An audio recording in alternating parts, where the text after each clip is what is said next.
This course comprises a book entitled Persian Language Teaching. In Persian آموزش زبان فارسی. کلید تمرین نهم. 1. کبوترانی که پراکنده و ناهماهنگ پرواز می کردند به تدریج در آسمان پدیدار شدند. 2.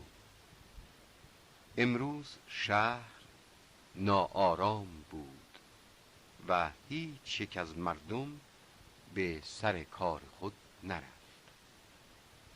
3. آدم غافل همیشه در دام می‌افتد.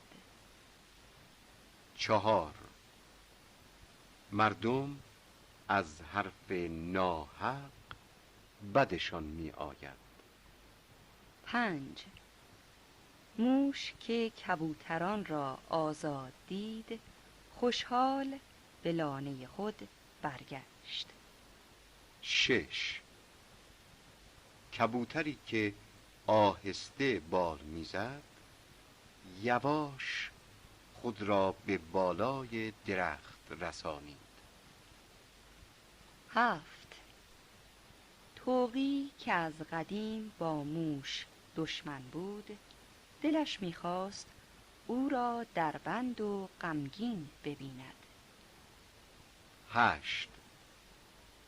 کبوترهای سیر دانه ها را نخوردند.